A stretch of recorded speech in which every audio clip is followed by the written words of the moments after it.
अस्सलाम वालेकुम वरहमतुल्लाहि वबरकातुहू। उम्मीद के मिजाज गिरामी बखैर होगा। लीजिए कहानी मसीहा की 40वीं किस्त हाजिर खिदमत है, तवज्जो फरमाएं। गुज़श्ता दिनों की ही बात है, अदालत से बाहर निकलकर कुमोदिनी ने अधिवक्ता कैलाश सिंह से कहा, अंकल अब आपको मेरी ये मदद करनी है कि थाना प्रभारी तथा मुखिया सरपंच से बंटवारे की करीबी तिथि निर्धारित करके हमें सूचित कर देंगे, क्योंकि मैं खुद भी उस दिन वहाँ मौजूद रहूँगी। क्यों नहीं, ज़रूरी भी है। वैसे आपके आबाओ अजदाद की जितनी सारी ज़मीनें हैं, रामलाल के बड़े लड़के राम विलास को उसकी पूरी मालूमात है।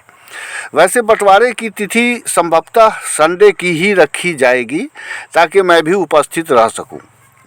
उस दिन आपको 2-3 मजदूर की भी ज़रूरत पड़ेगी, क्योंकि 2 बीघा और उससे ज़्यादा के जो भी प्लॉट हैं उसे 2 हिस्सों में मुनक़सम किया जाएगा।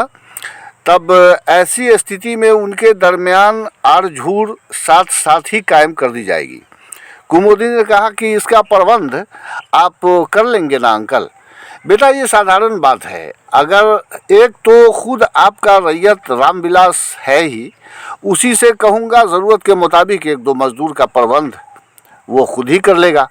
बहुत खूब। और हाँ, एक और ज़रूरी बात जो आपसे करनी है वो ये है कि अब तो हमारी तमाम तर ज़मीनों का खाता खसरा और नंबर्स, चौहद्दी और उसके रकबों का पूरा विवरण अदालत ने मुझे दे दी है। फिर लगे हाथ जिस प्लॉट में रामू काका बसे हैं वो उनके और उनकी पत्नी के नाम कर देना है, जो मेरी हार्दिक इच्छा है। क्या वो पूरा खसरा उन्हें लिख देंगी आप? हाँ अंकल, मेरा इरादा कुछ ऐसा ही है, क्योंकि उनका जनरेशन तो बढ़ता ही रहेगा ना। जी जी, वो तो है। अब इसके लिए आपके साहब तैयार हैं? कुमुदिनी ने कहा, उफ, अजीब बात है अंकल जी। पता नहीं लोग महज एक झटके में इस तरह की बातें क्यों सोच लेते हैं। सच तो ये है कि मेरे साहब का दूर दूर तक मेरी जायदाद से न तो कोई मतलब है और न हमारी ज़मीन जायदाद में वो कोई दिलचस्पी ही रखते हैं। जब उन्होंने अपने बाप दादा की ज़मीन की कोई परवाह नहीं की तो मेरी जायदाद उनके सामने क्या मानी रखती है। अगर मेरी ज़मीन जायदाद में उनकी ज़रा भी दिलचस्पी होती तो मैं आश्रम ही क्यों कायम करती। और आप ज़रा इस बात पर भी गौर करें अंकल कि मेरे मुलाजमीन समेत हमारे जो अखराजात पूरे होते हैं वो कहाँ से आते हैं? क्या मैं अपनी ज़मीन जायदाद की बदौलत जी रही हूँ, या फिर कभी छोटे पापा ने 10 रुपये या 10 मुट्ठी अनाज से भी हमारी मदद की है? जवाबन वकील साहब ने कहा, सच्ची बात तो ये है कुमुद बेटी कि मैं अभी तक यही समझ रहा था कि आपके तमाम तर अखराजात और पढ़ाई लिखाई की जिम्मेदारियां मुंदिरका भैया ने अपने कंधे पर ले रखा है। नफरत से मुंह बनाकर कैलाश बाबू ने मजीद कहा, राम राम, कितने ओछे किस्म के मनुष्य हैं ये, और कितने श्रेष्ठ मानव हैं वो नौजवान जिन्होंने आपको हथेली पर ले रखा है बेटी। वैसे इंसान के लिए किसी कवि की एक पंक्ति ही काफ़ी है अंकल जी। इनके ही लिए कहा गया है कि खुदा तो मिलता है, इंसान ही नहीं मिलता, ये चीज़ वो है जो देखा कहीं कहीं मैंने। अति सुंदर बिटिया, अति सुंदर। वकील साहब ने मचल कर तायीद की और करीब खड़े रशीद व दोनों लेडी पुलिस फ़ख्र से मुस्कुराते रहे थे। एक वक्फा बाद वकील साहब ने पूछा, तो ये रजिस्ट्री कब तक करने का इरादा है? कुमुदिनी बोली, कब तक क्या, अगर आप अपना वक्त दें तो मैं कल ही साहब को लेकर आ जाती हूँ। हाँ वेलकम, कल ही आ जाइए। 3 दिनों बाद संडे है, मैं कल ही शाम में गांव जाकर मुखिया सरपंच और थाना प्रभारी से मीटिंग कर लेता हूँ। आप ये काम कल ही आकर कर लीजिए।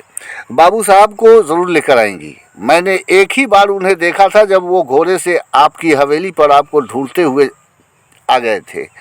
बाप रे, क्या घोड़ा था, है ना अभी? हाँ अंकल, है ना। उसका नाम साहब ने तूफ़ान रखा है। वकील साहब, रशीद और लेडी सिपाही जोर से हंसे तो कुमुदिनी के होंठों पर भी लतीफ़ मुस्कुराहटें तैर गई थीं। चुनांचे वकील साहब ने मजीद कहा, 2 गवाहान की ज़रूरत पड़ेगी। पहचान मैं खुद रहूँगा, लेकिन वो गवाहान तो संभवतः गांव निवासी ही होंगे ना, क्योंकि मामला ज़मीन का है।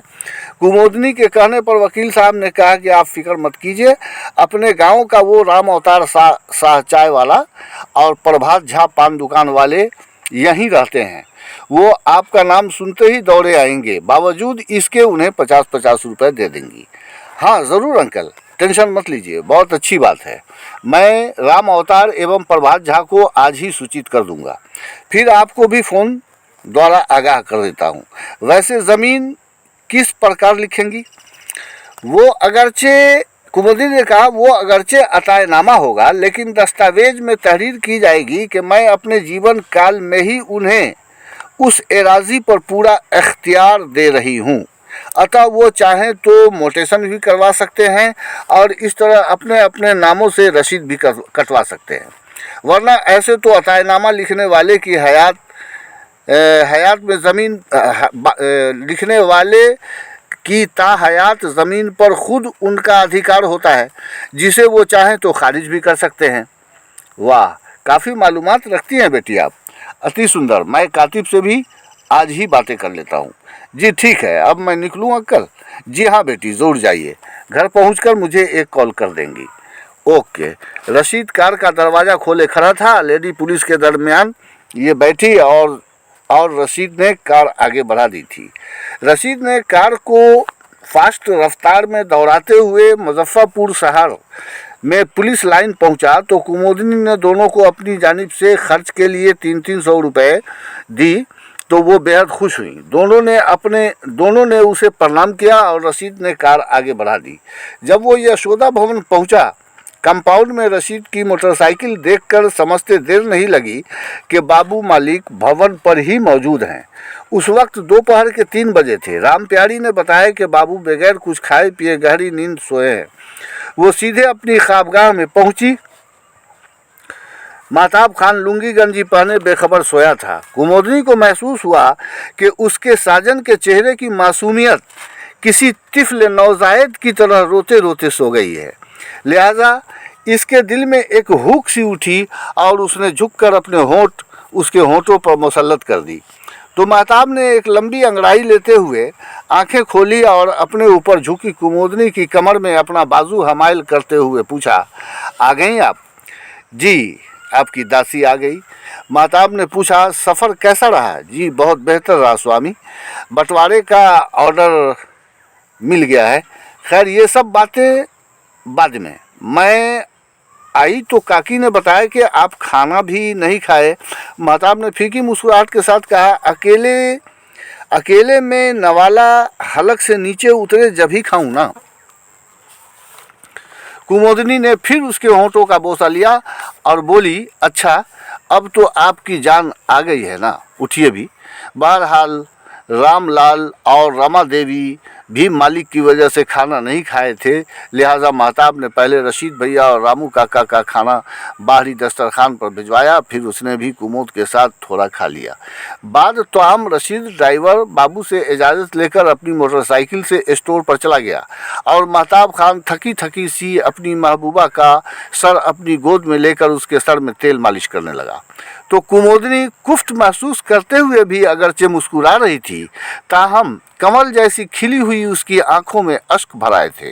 वो अपनी तपस्या के फलस्वरूप अपने महबूब को जीत कर भी हर छोटे बड़े फ़राइज़ की बजा आवरी में उसके सामने अपनी हार महसूस कर रही थी।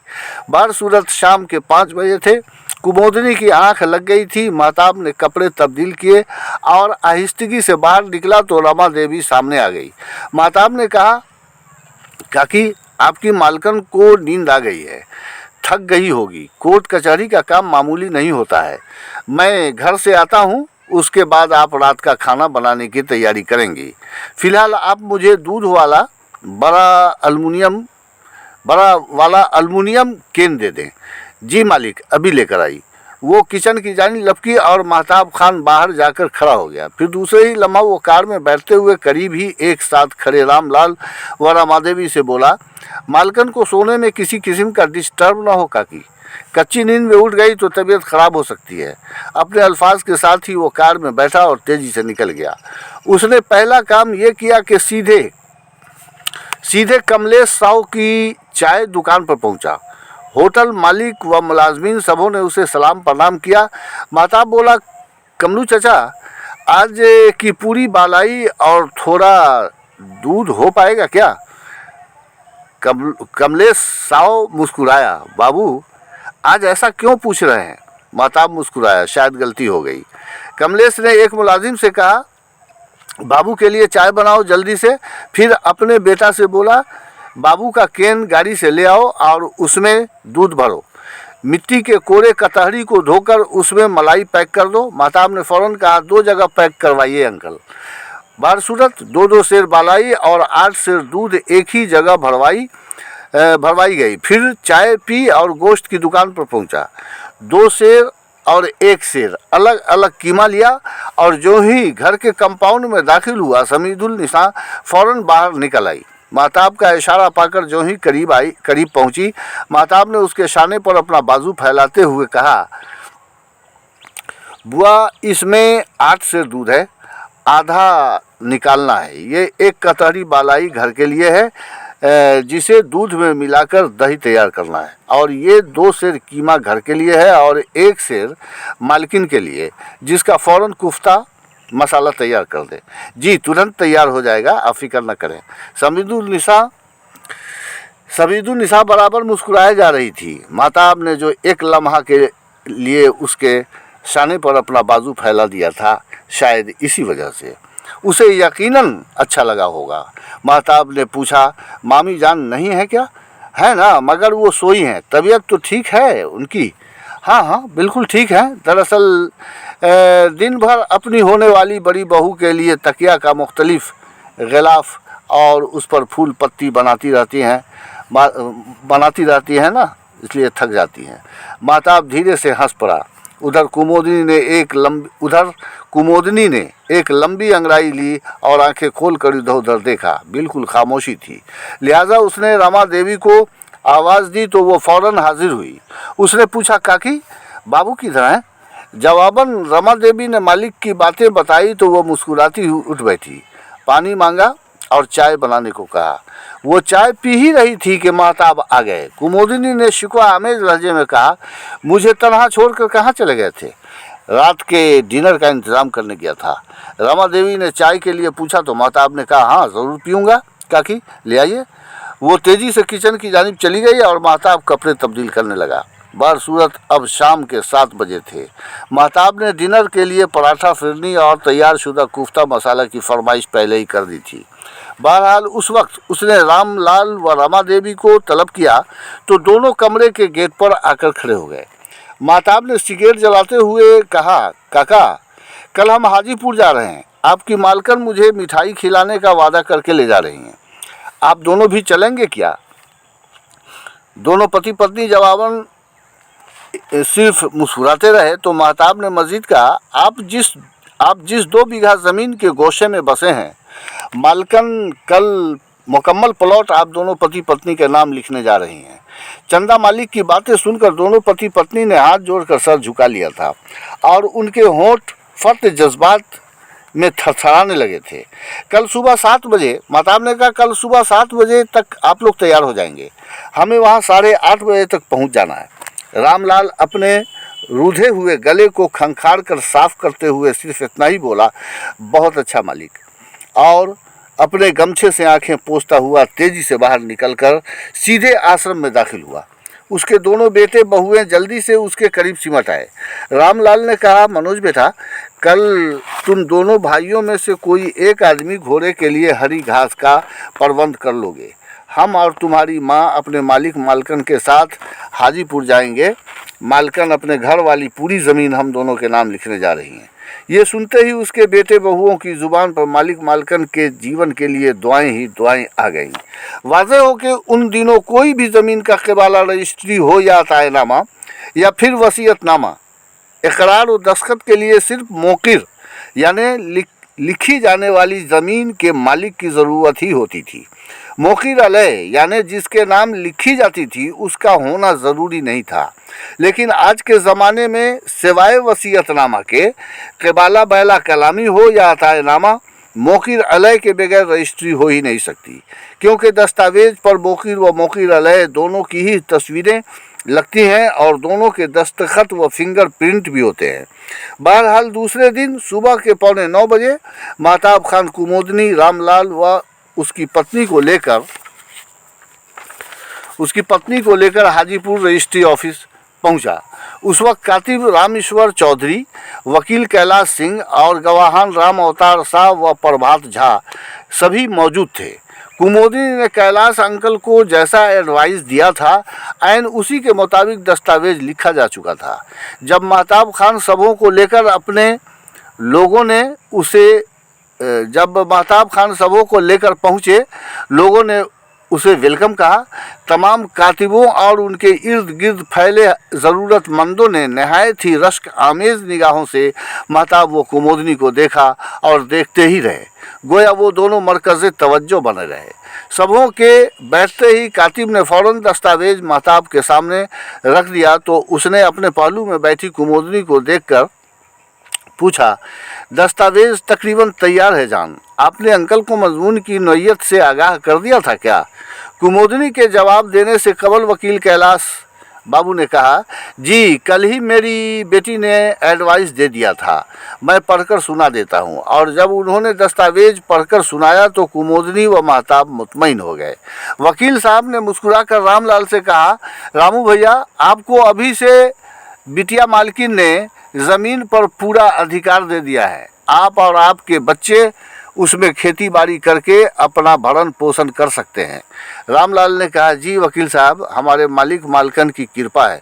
महताब खान ने मुस्कुराकर फ़ौरन कहा, अरे नहीं रामू काका, मेरी नहीं, सिर्फ आपकी मालकन की कृपा है। कुमोदिनी ने आंखें मटका कर कहा, चुपचाप रहिए, अभी जो इतना रुपया लग रहा है वो, बरसों से सबों की परवरिश हो रही है वो, और अनाथ एवं वृद्धा आश्रम जो चल रहा है उसमें मालकिन की कभी कोई फूटी कौड़ी भी लगी या लग रही है क्या? महताब मुस्कुराकर अपना सर खुजाते हुए बोला, अभी तो यहाँ सिर्फ ज़मीन के लिए कृपा और मेहरबानी की बात हुई थी, लेकिन आपने अगला पिछला सारा खतियान ही उलट कर रख दिया। सभी लोग महताब की प्यारी अदा पर गर्व से हंसने लगे। वकील साहब ने हंसते हुए कहा, हमारी बेटी अभी से अपने साहब पर पूरा कब्जा जमा ली है। भगवान से प्रार्थना है सदा ऐसी ही प्रेम भावना से परिपूर्ण जीवन व्यतीत होता रहे। महताब ने गुफ्तगू का रुख बदला। हाँ जनाब कातिब साहब, आप स्टाम्प वगैरह व दीगर अखराजात बताएं। कातिब रामेश्वर चौधरी ने एक कागज़ पर पहले से सारा हिसाब लिख रखा था, जिसे महताब खान के सामने रख दिया। उसी असना वकील साहब ने कुमोदिनी से कहा, बेटी, दोनों गवाहान को 50-50 रुपये मिठाई के लिए। महताब ने दरमियान में ही हुकारते हुए 100 रुपये दोनों गवाहान को थमा दिए तो वकील साहब ने कुमोदिनी को हैरत से देखते हुए कहा, वाह, जैसा सुना था उससे भी बढ़कर हैं हमारे बेटा महोदय। कुमोदिनी ने फ़ख्र आमेज़ मुस्कान के साथ महताब के शाने पर अपनी पेशानी झुका ली थी और महताब रुपए गिनकर कातिब को थमा दिया था। उसी लम्हा रजिस्ट्रार के पेशकार ने आकर कातिबों के दरमियान ऐलान किया कि सभी कातिब महोदय अपने अपने दस्तावेज तैयार करके ऑफिस में हमारे पास लाकर जमा कर दें और तमाम क्लाइंट्स को फुर्सत दे दें। रजिस्ट्रार साहब 3 बजे के बाद आकर तमाम दस्तावेज़ों पर दस्तखत करेंगे, क्योंकि फ़िलहाल वो कलेक्टर साहब की मीटिंग में है। वकील साहब मुस्कुराए, चलिए रामेश्वर भैया, आज सवेरे फुर्सत मिल गई आप लोगों को। Miss Kumodini Sinha, daughter of स्वर्गीय चंद्रिका प्रसाद सिंह के दस्तखत लेकर इन्हें भी रुखसत कर दें। महताब ने फ़ौरन 500 रुपये उनकी जेब में डालते हुए कहा, अंकल, ये हमारे छोटे भाई बहनों के मिठाई के लिए है। तभी रमा देवी मुस्कुरा कर बोली, कैलाश बउआ के बेटा बेटी आपके भाई बहन थोड़े ही होंगे छोटे मालिक, वो तो। महताब ने फ़ौरन लुकमा दिया, अच्छा काकी, समझ गया मैं, आप फ़िलहाल ब्रेक लीजिए। फिर क्या था, वकील साहब समेत सभी लोग कहे लगाकर हंस पड़े थे। फिर कुमोदिनी के फारिग होते ही महताब खान उठकर खड़ा हुआ तो सबों ने अपने अपने हाथ मिलाकर नहायत ही खुशदिली के साथ उसे विदाई दी। बरसूरत तीसरे दिन इतवार था, लिहाजा उस दिन के रात में ही वकील साहब ने कुमोदिनी को फ़ोन करके प्रोग्राम की याद दिलाई। चुनांचे कुमोदिनी और मजीद दोनों लेडी पुलिस को लेकर रशीद ड्राइवर शिवनगर पहुंचा। वहां सभी लोग तैयार थे। कुमुदनी का रैयत यानी रामलाल का बड़ा बेटा रामविलास दास एवं मुंदिरका सिंह के अलग अलग मजदूर भी तैनात थे। रामविलास को उस फैमिली के तमाम एराजी के छोटे बड़े हर प्लॉट की मुकम्मल जानकारी थी। बारसूरत उसने अपनी मालकन को हर प्लॉट पर जाने से ये कहकर मना कर दिया कि देखना ही होगा तो बाद में कभी आकर अपने हिस्से में आने वाली ज़मीनों को देख लीजिएगा। फिलहाल इस कड़ी धूप में परेशान होने की ज़रूरत नहीं है मालकन। लिहाजा कैलाश सिंह और उनकी धर्म पत्नी व बच्चियों ने उसे अपने घर ही रोके रखा। लेकिन रशीद ने अमीन व दीगर लोगों के साथ साथ रहकर हर प्लॉट को देखा और समझा जो पड़ोस की बस्तियों में भी आबाद थे। चूँकि पुलिस टीम भी अमीन के साथ मौजूद थी, लिहाजा मालकिन के दिए हुए तमाम खाता खसरा के मुताबिक रशीद ने हर प्लॉट को अपने हाफजे में बिठा लिया था। 5 बज गए तब जाकर तमाम एराजी का बंटवारा मुकम्मल हुआ।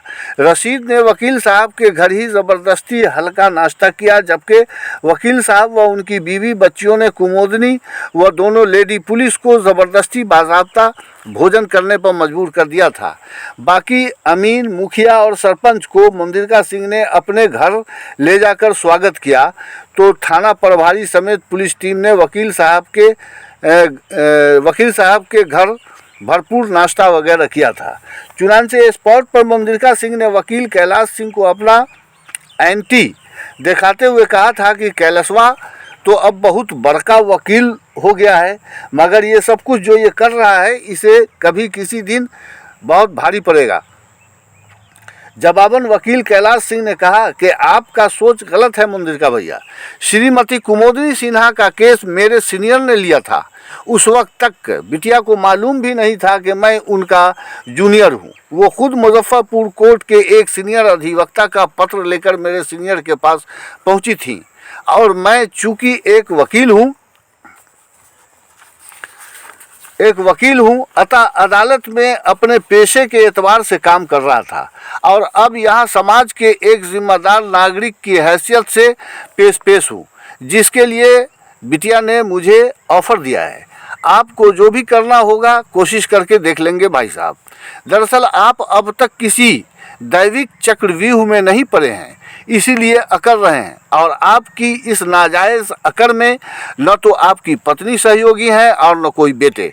बारसूरत थाना प्रभारी और मुखिया सरपंच ने भी उसके जवाब को सराहा और मुंदिरका सिंह को आड़े हाथों लिया, जबकि मुंदिरका सिंह को काफ़ी हद तक तसल्ली इसलिए मिली हुई थी कि उसके सीनियर वकील ने उसे बता रखा था कि सुश्री कुमुदनी सिन्हा किसी भी कारणवश महताब खान से शादी करने में सफल नहीं हो सकी, तो उसकी मौत के बाद आश्रम और आश्रम के नाम की गई तमाम जायदाद एवं दीगर प्रॉपर्टी का अधिकार आपके बेटों को पहुंचेगा, बशर्ते कि मिस सिन्हा यदि अपने जीते जी किसी को नॉमिनी या अपना अधिकारी नहीं बनाती हैं तब। बारसूरत इसीलिए मुंदिरका सिंह इस फिराक में भी था कि महताब खान उसे ठुकरा दे, जो हरगिज़ मुमकिन नहीं था। उसे क्या पता कि महताब खान व कुमुदनी सिन्हा की मोहब्बत कोई गुड्डे गुड़िया का खेल नहीं है। यही सबब था कि अपने सोच व ख्यालात के मुताबिक मुंदिरका सिंह का यह मंसूबा था कि अगर महताब खान कुमुदनी से किसी भी वजह से मुंह मोड़ लेता है तो ये पूरी तरह कमज़ोर पड़ जाएगी और ऐसे में इसे निशाना बनाया जा सकता है, यानी उसे मौत के मुंह में ढकेलना पूर्णतः आसान हो जाएगा, वरना महताब खान के ज़ेर साया होते हुए इस पर हाथ डालना बेहद मुश्किल काम था। मुंदिरका सिंह की नज़र वह पूरी तरह तो तवज्जुहात इस बात पर भी थी कि कुमुदनी का हर तरफ बॉडीगार्ड लेकर चलना, ये कार और ग़ुलाम सिफत ड्राइवर और उसका मौजूदा रख रखाव किसकी बदौलत है, तो उसका दिल जो गवाही देता उसमें सिर्फ़ और सिर्फ महताब खान का नाम होता था। बहरहाल हज़रात व ख़ातिन से गुजारिश है कि इस किस्त में दर्ज होने वाले तमाम वाक़यात मुकम्मल नहीं हो पाए, बावजूद इसके मैं आपके वक्त और मिजाज का लिहाज रखते हुए 40वीं किस्त को यहीं पर बंद करता हूँ। इंशाअल्लाह बाकी अगली किस्त में आइंदा पेश करूँगा। वैसे वाज़ह हो कि किस्त नंबर 42 कहानी मसीहा की आखिरी किस्त साबित होगी इंशाअल्लाह रहमान। अस्सलामु अलैकुम।